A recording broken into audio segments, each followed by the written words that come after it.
If I add power to it, it'll go shake its brains out. If I take power away from it, it shakes its brains out. Check that out. Now that is somewhere near wrong, but okay.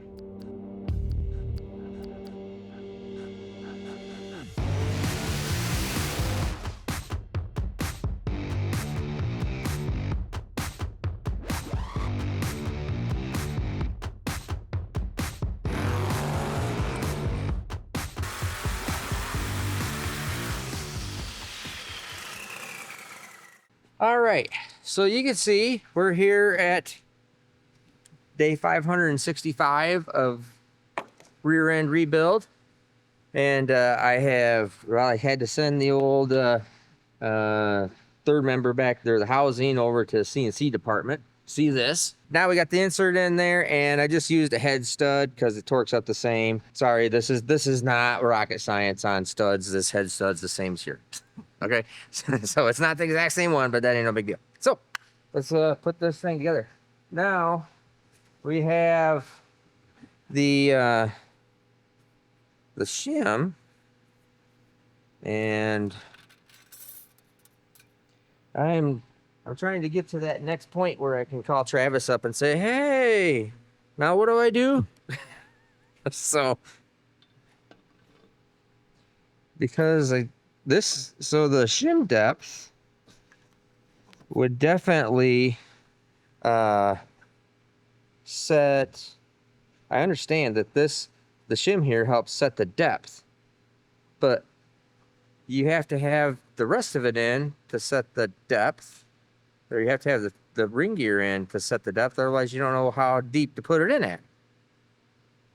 So, all right, I think that, regardless, that makes sense. So here's our broken stud. I got to get my nut off of that, but we'll start putting these on. Oh, yeah, with the washers. There we go. Camera guy Nate calling me out for not putting the washers on there. He said it very quietly with a very condoning look on his face. It was the look of disappointment, wasn't it? Well, yeah.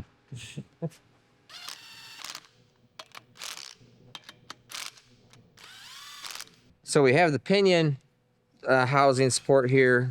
Pinion housing is just snug down. It doesn't have to be torque. Torque is just for the clamping force of the stud, not to actually set it down and make it go any deeper into two machine surfaces. That's not really the way that works. So, but they're good. They're tight. I'll come back and gonna retorque all this stuff as we get to it, but I might just have to take it back off. All right, so pinion is in. Check it out. Ooh. Oh, that's like here you go this way. You know, that way it looks like one of, well, actually I guess both ways.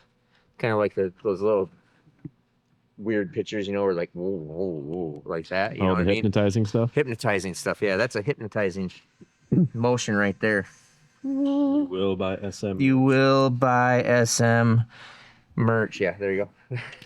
I will just put a little bit of lube on bearings. It's all gonna get a lot of oil bath anyways from the housing, but this is just to make sure I got quality lube. Quality lube.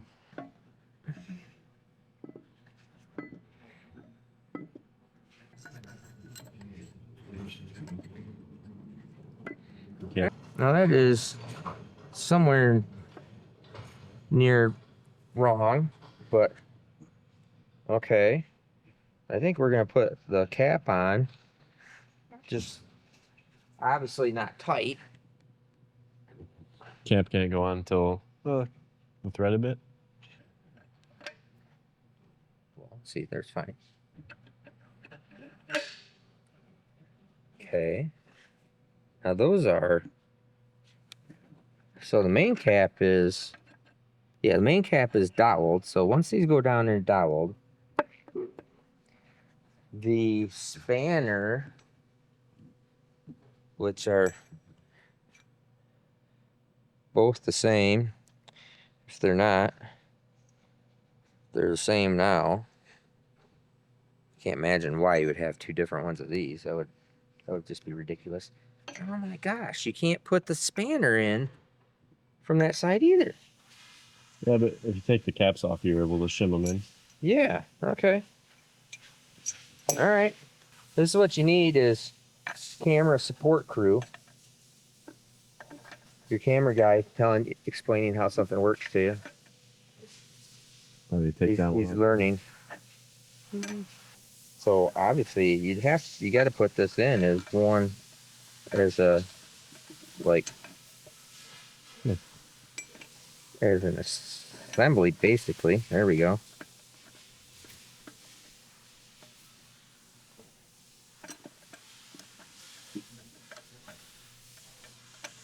So you want this down nicely in the thread. So it turns. All right, that turns. That's nice. It turns. Look at that. All right. It turns right out of the thread. That's good. Okay, that's in there. Yeah, I should have put this in there just beforehand. Let it sit. Just let it dangle out there. Yeah. Oh, shucks. All right. Okay. And apparently that's what we're going to do.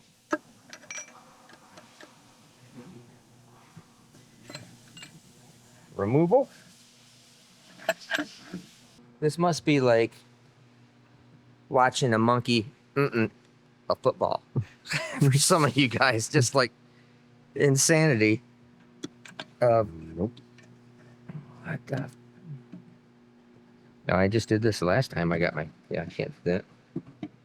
I really want to hold this one bearing or race in there like that.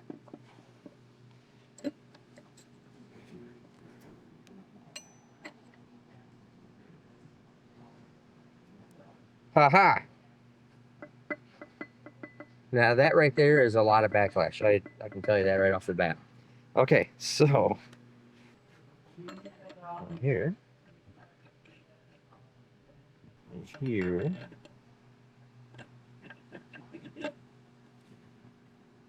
All right, so I'm just going to finger tighten this cap down because I need to make sure that I'm not screwed up on my thread.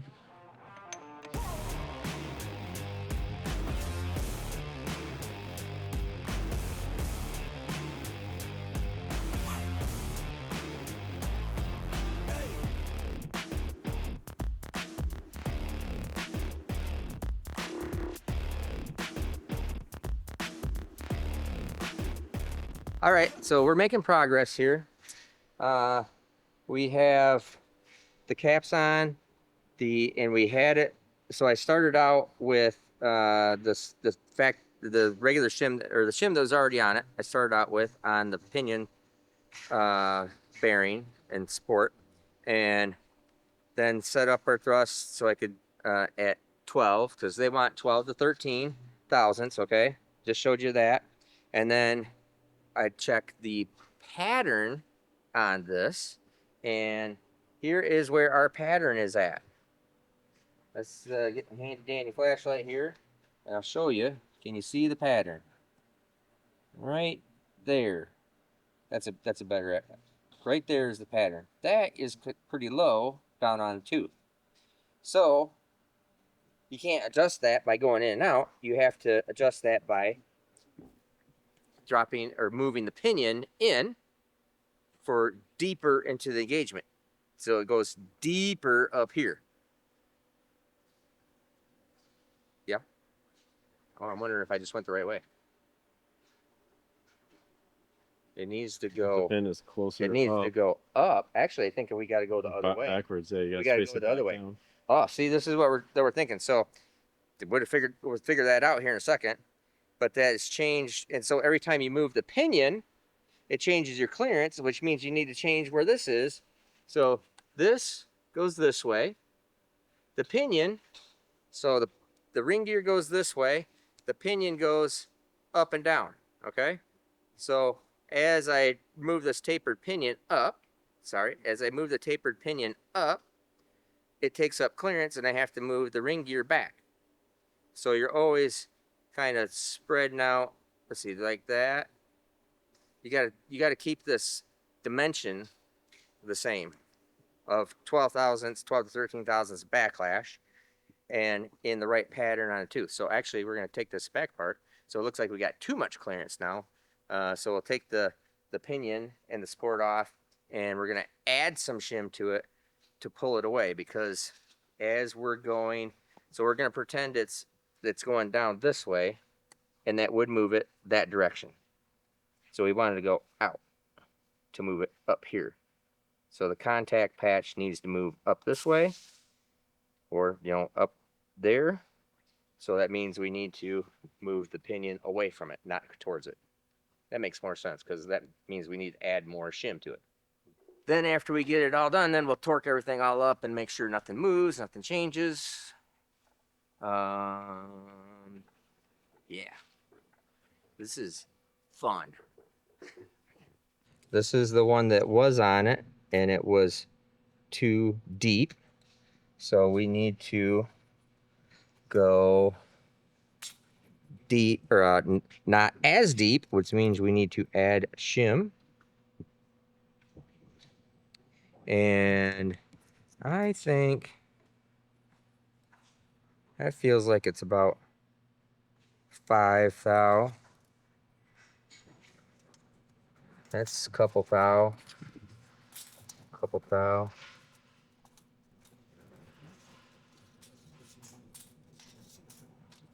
This one feels like it's 1 or 2 thou. I'm gonna put this one on just because it's blue. So we're gonna add that one on there too. How about that? That's probably how they do it there. That's probably how they do it. Yeah, and they go, oh, that's a nice color combination. Let's do that. All right, now let's put that back in.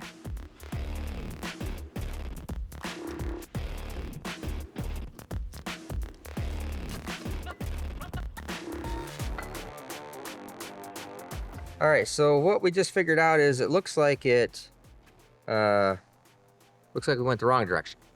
So I've taken off Pretty Blue and Big Shim 1, Big Heavy Shim 1, and I'm going with this Salmon. flesh colored salmon. Oh, it's Flesh colors. that's pretty.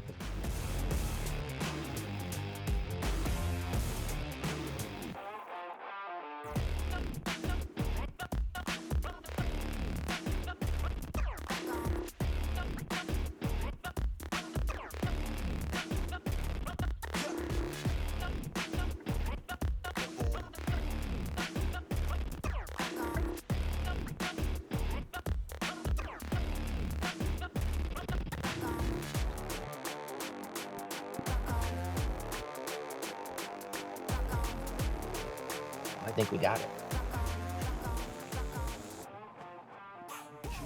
All right. If only there was a black light that we could see. If there's only a black light, or it's just this is the old guy shirt. Anybody over 16? Watch, glasses for readers. Pink. Multi-use light. Steve Morse edition. Black. Let's go. Regular light. Oh yeah, that's nice. Laser. Like, oh yeah, right there.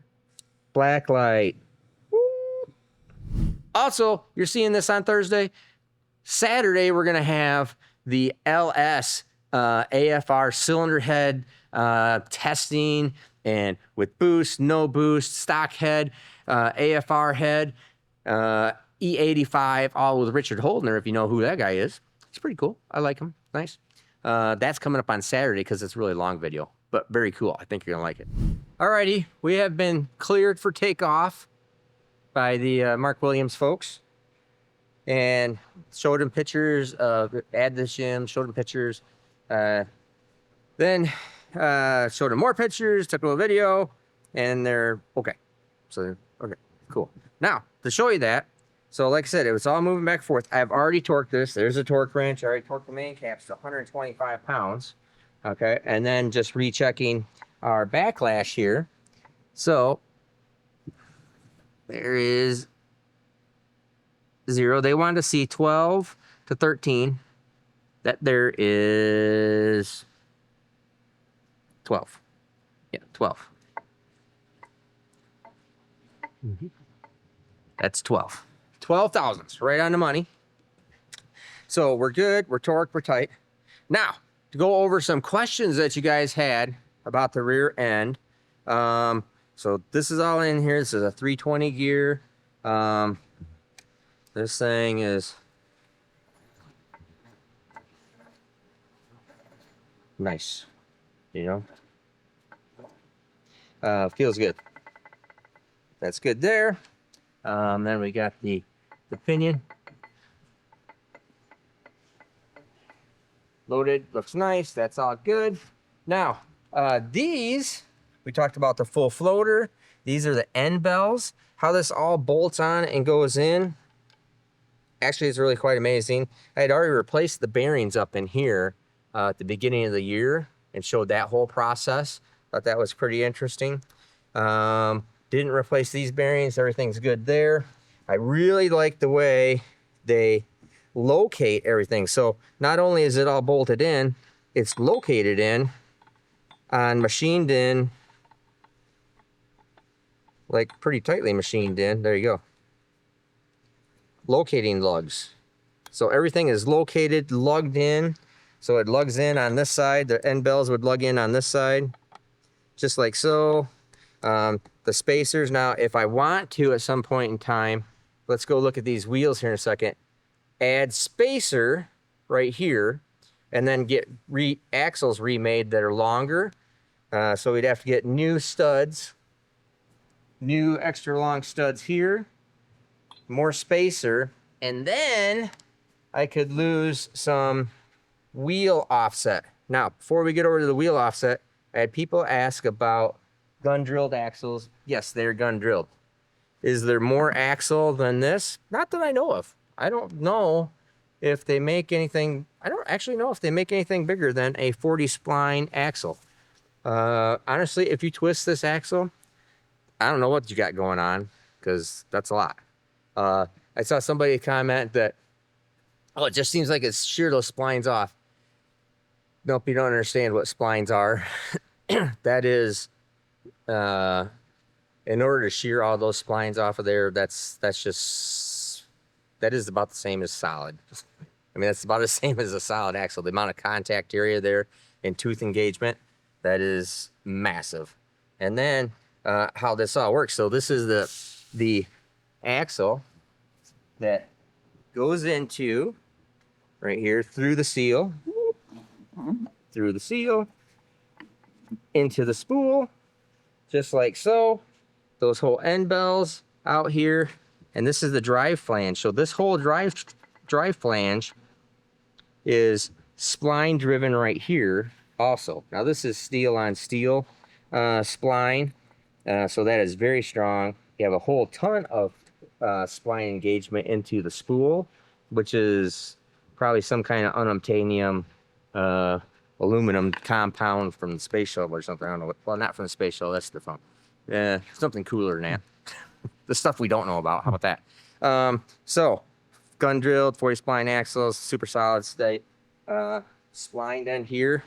If I take the drive cap off of here, I can take this off and take the whole assembly out. But I can just pull the whole thing out too. If I wanted to leave the whole flange and everything on there, I take this cap off and pull the spline out, or the whole shaft out of it from this direction. All right. Now, when I talked about these spacers being here, getting more offset, I have been assured, and I have double checked, and I have triple checked, and then talked to people that have actually used it, that somehow, some way, I want you to look at this wheel, okay? 14-inch wide. That's all cool. That's perfectly normal, okay? Check that out. That is what that looks like. Now, this wheel is 15.3 SFI Pro Modified Certified. This is the Pro Modified Certified wheel. So, let's put it this way. So, radial tire cars like this are going 340s in the eighth, okay? Which is astronomically fast, okay? So that's basically a 3,000 pound car, 2,800, 3,000 pound car going 340s, sub 1 second, 60 foots. So the way my math works in my head, if we make this car, which has gone 108 on radial, or I'm sorry, on slicks, on good pass, to a 108, hopefully faster, but I don't consider it. I don't need to go faster than that. But if we went like 105, that'd be great. Never would go a sub 1 at 3,600 pounds. Okay, the car's too heavy. But I'm thinking all the math and everything, and it goes like a 390. So my goal in life is go a 399.9. So if it goes 399.9, I can go 590 out the back door. I really believe that. Okay, but I gotta get there first. We've only been 4 teens, so I need to pick something up here, and that's usually because I'm not able, even when we go 108, 60 foot. This whole area that is the car really struggles with in the shake zone is affecting my 330 that I can't get the car into the 260s. I need to be 260s at the 330. So 2.6 some odd seconds at the 330. The car will go like high 270s. Because when I get after it any harder, it wants to shake its brains out. If I try it any slower, it shakes its brains out. If I don't go down the track, it shakes its brains out. If it's in the trailer, it shakes its brains out. All right, so that is the problem. Then some people said, all you gotta do is add more power to it. I just said, if I add power to it, it'll go shake its brains out. If I take power away from it, it shakes its brains out. It's all in different spots on the track, okay? It is astronomically hard to figure out. Okay, now on a side note here, what I'm going to show you, another main reason why this is I think this is, Lord willing, going to be so much better on the radials is, look at how my wife's car drives with Kyle driving it. This is basically going just slightly slower, okay? But notice how much driving Kyle is doing. Now, come in here and notice on a good, clean pass, this is no problems. This is on a good, clean pass, how I'm driving. This is big tire driving. Okay, there's a lot of stuff going on there, and we're just trying to simplify things. You can let me know what you think about the wheels. I have double checked, triple checked. Scott Taylor from No Prep Kings, his cars have been on this. This is a certified wheel, then it's got the certified stamps and everything. So I'm giving it the benefit of the doubt. But if I ever do change it and get like a deeper, less offset, put like a 2-inch offset in it, or maybe at least a 2-inch offset, I could add a 2-inch spacer to that, 2-inch longer axles, and tuck it in a little bit better. Yeah, but it's just here. Just take my wallet and just take all of it. Okay, so we're trying to make that all work. Now, when you go to the PDRA, NHRA, you go to any professional big race, okay, pro modified race. Here's exactly what happens. They go out, make a pass. I'll guarantee you, at some point in time, I guarantee you, they will shake the tire, and they'll come back. It might be the first pass, it might be the third pass. Somewhere down the road, they never make a perfect pass every pass. It's impossible. I'll tell you, I don't think it's possible unless they're slow. Okay, I can slow the car down and go make a perfect pass. It's no big deal. Goes 670s, 660s is like, no big deal. I don't want to go that fast. I want to go faster, right? That's the whole point. So here's what the guys in NHRA or Outlaw Pro Modified, any of the big races, World of Outlaws or whatever it is. Okay, they go out. Oh, shakes a tire. Ah, crap. Well, let's bring it back. Hey, you guys go ahead. Let's start making some changes. My tuner's gonna go make some tune-up changes. I'm gonna go eat a burger real quick in the motorhome. I'll come back out. Do you guys want anything while we're working? Okay, that's normal. And then they go out and they make changes, and maybe they make a pass, or maybe they shake the tire in a different spot, and they come back and they do the exact same thing. Okay, keep in mind, this is how I have to race. I am a one-man show. Now, to be clear, before I go off on my tangent here, I need to have my co-pilot, because I need a hand doing all things. And I've always been really appreciative of Bob Makeley, Bert Van Becken, Joe Ruffalo. I think those are, and then absolutely Kyle when he goes, my wife, when we've done that too. I just need a hand doing the mechanical things, but there's a big difference in, you know, what I do for Bailey and, you know, how I have to process everything. So back onto my tangent. I tune it. I do chassis. I do tune up. I do driving.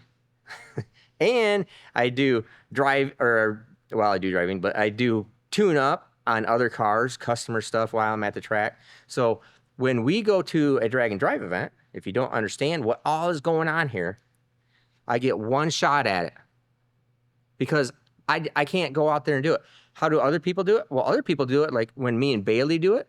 I'm the one working on the tune up, working on anything else that needs to happen. He's driving and he's helping me. Okay. So it's a big help. And then I'm usually not helping or tuning anybody else's stuff because I'm just working on Bailey's stuff.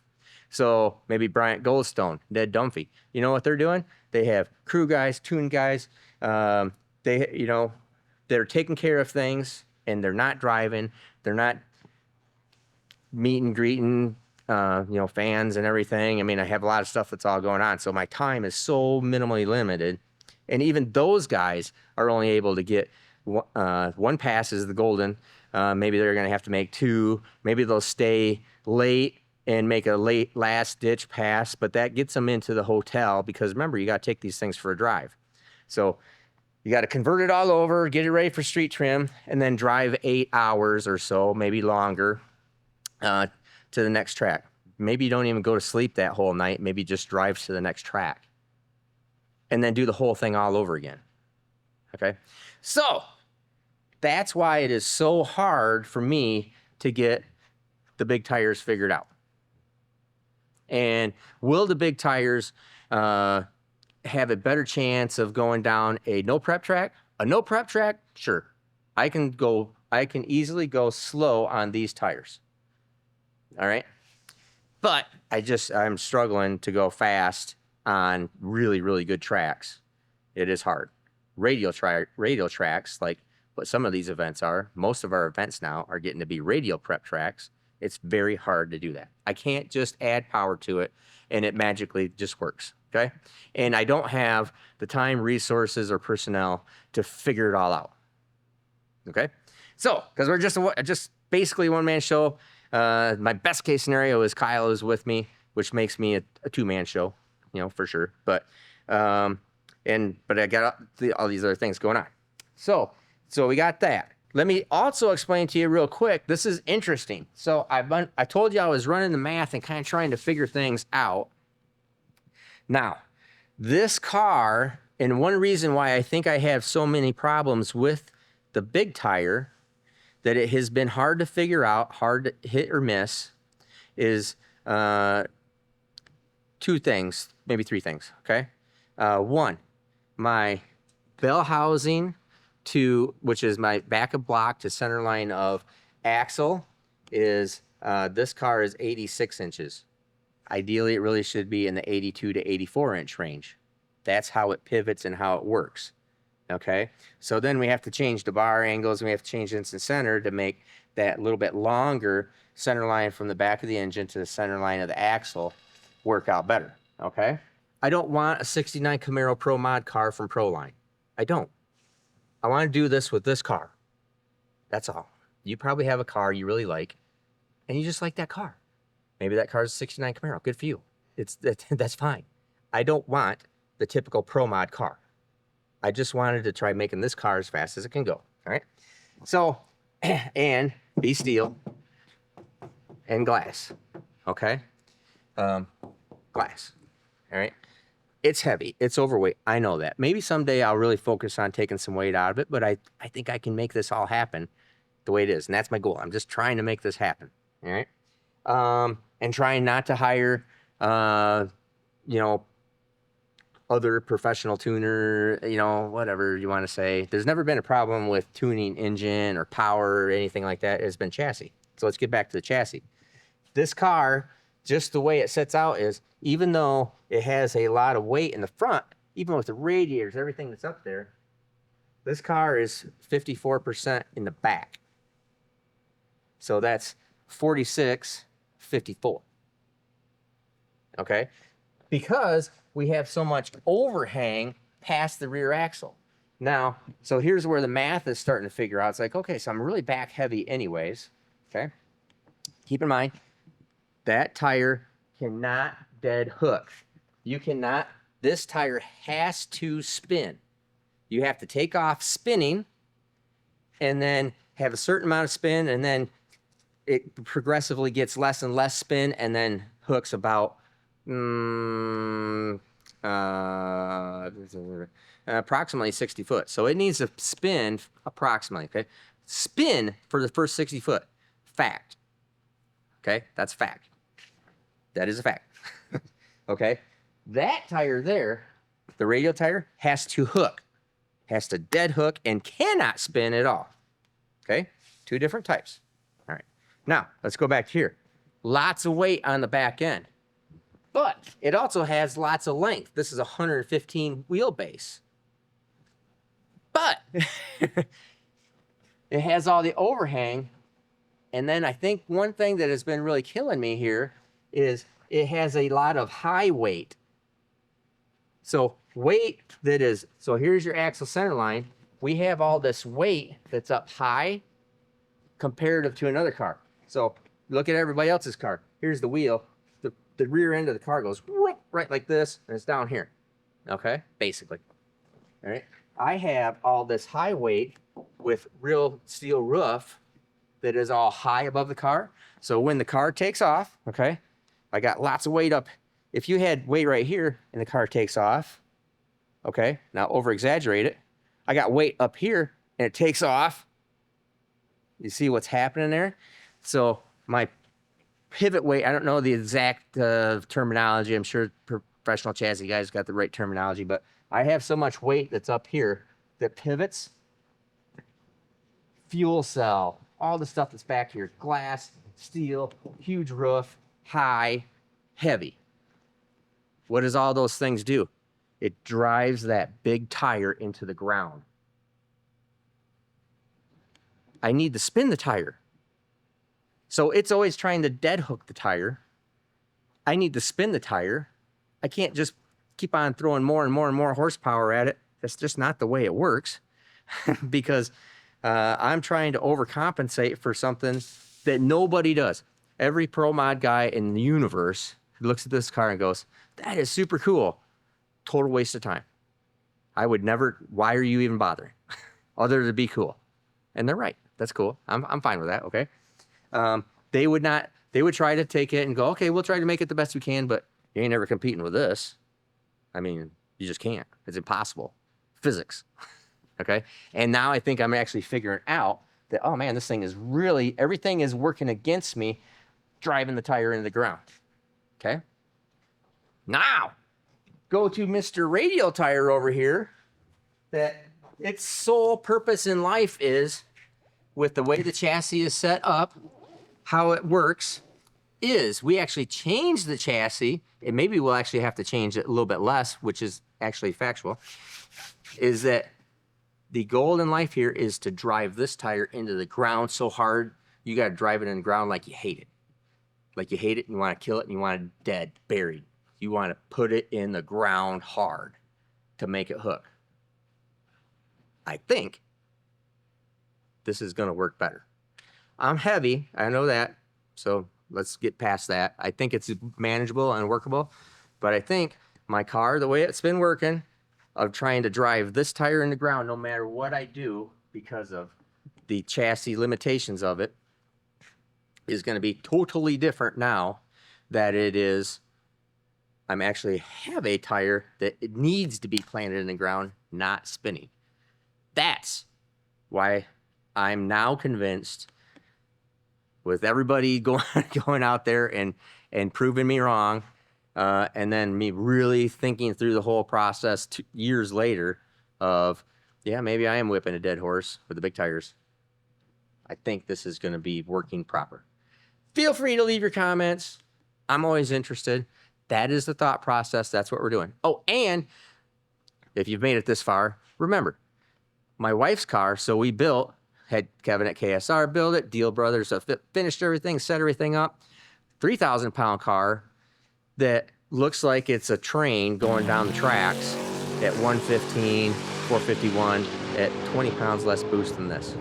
Lighter tire, 10 pounds lighter, less power to turn, don't have to spin it, need to drive it in the ground, all the things. In my wife's car with my old scratch and dent SMX from Cletus, I got 2,000 more horsepower to put at that car, and it's already going 670s. And I got 2,000 more horsepower to go just to get it to this point. So that car is super bad. And it's on Radials and figuring it out, and deals are showing me this stuff and learning about it. It's like, oh, crud, I really should have probably done this a long time ago. And you guys told me I should have done it a long time ago. A lot of you guys did. But there is some of the math and the things that I'm thinking about how the car works, et cetera, right? So that's where we're at. Feel free to leave your comments. Lord willing, we'll get out, and I want to test yet this year, and hopefully maybe next week. I got to get the shocks and everything, and we're going to continue on in the series. So there's the rear end. That's what we got. That's how we do it.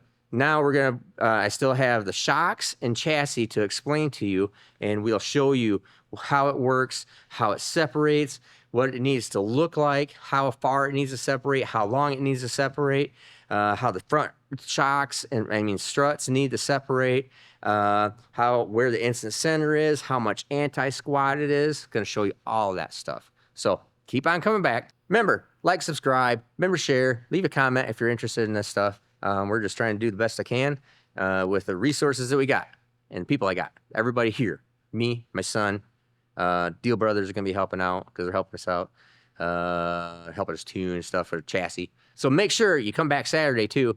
That is a really cool video on the bronze LS. That thing's slick.